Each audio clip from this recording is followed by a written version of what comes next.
अस्सलाम वालेकुम my dear students. आज का जो हमारा टॉपिक है वो है सेर्ज़ फ़ुरूल। अल्काइल हैलाइड चैप्टर में ये एक अहम टॉपिक है। इसके बारे में हम जो है वो इस वीडियो में डिस्कशन करेंगे। अब सेर्ज़ फ़ुरूल क्या है और ये क्यों हम कहते हैं कि केमिस्ट्री में इस्तेमाल होता है और ये किस रूल का अपोज़िट है। तो सबसे पहले ये मार्कोनिका रूल का अपोज़िट है। इसमें होता क्या है, ड्यूरिंग एलिमिनेशन यानी एलिमिनेशन रिएक्शन में the hydrogen atom will be removed from that beta carbon which has less number of hydrogen atom। अब वो इसमें इस तरह है कि एलिमिनेशन रिएक्शन इस तरह इसको कहते हैं कि जो दो एडजेसेंट कार्बन पे हम कहते हैं कि मल्टीपल बॉन्ड बन जाए और उससे एटम या ग्रुप ऑफ एटम जो है उस दो एडजेसेंट कार्बन से रिमूव हो जाए। अब यहाँ पर ये ब्रोमीन जो है ये यहाँ पर, तो इसको हम कहते हैं कि ये तो अल्फा कार्बन के साथ जो है ये ब्रोमीन अटैच है, लेकिन साथ में इस डिफिनीशन की रूह से हाइड्रोजन उस बीटा कार्बन से रिमूव होगा जिस कार्बन के साथ जो है वो हाइड्रोजन एटम कम होंगे। अब यहाँ पर देखो, यहाँ पर कार्बन जो है इस कार्बन को बीटा कार्बन कहते हैं, इस कार्बन को भी बीटा कार्बन कहते हैं।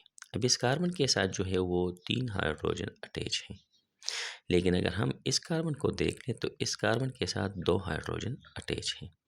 अब इस सेड्रिप रूल के हिसाब से अब वो हाइड्रोजन जो है इस ब्रोमीन यानी HBr जब बन जाता है, HBr रिमूव होगा तो आया इस ब्रोमीन के साथ कौन सा हाइड्रोजन जो है वो कौन से बीटा कार्बन से रिमूव होगा, आया इस बीटा कार्बन से रिमूव होगा या इस कार्बन से रिमूव होगा।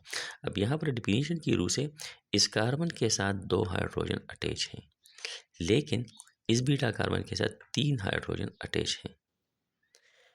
तो ये हाइड्रोजन जो है इस ब्रोमीन के साथ जो है वो मिल जाएगा, HBr बनाएगा और यहाँ पर जो है वो मल्टीपल बॉन्ड जो है वो बन जाएगा। ज़्यादा चांस जो है वो यहाँ पर होगा।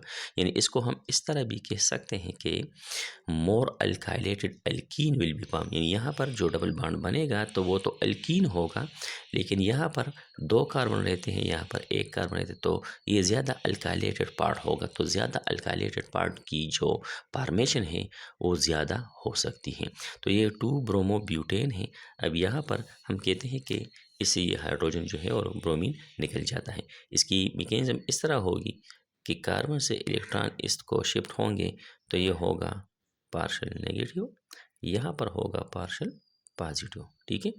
अब यहाँ से हाइड्रोजन से इलेक्ट्रॉन कार्बन को शिफ्ट होगा तो ये होगा पॉजिटिव और ये होगा पार्शियल नेगेटिव। तो यहाँ पर ये ब्रोमीन और हाइड्रोजन मिलके HBr बनाएगा और यहाँ पर ये नेगेटिव और पॉजिटिव के दरमियान हम कहते हैं कि यहाँ पर जो है वो डबल बॉन्ड जो है वो बन जाएगा। तो ये 2 ब्यूटीन जो है इसकी परसेंटेज ये एनालिसिस हुई है, ये 2 ब्यूटीन 80% जो है वो बनती है। यहाँ पर इन दोनों कार्बन के दरमियान जो है वो डबल बॉन्ड बनती है, बजाय इसके कि इस हाइड्रोजन से इस बीटा कार्बन से हाइड्रोजन जो है वो निकल जाए। तो 1 ब्यूटीन 20% इसके चांस होते हैं और इसके 80% चांस होते हैं। ये था हमारा लेक्चर। नेक्स्ट लेक्चर के लिए हमें इजाज़त दीजिए। अल्लाह हाफिज़।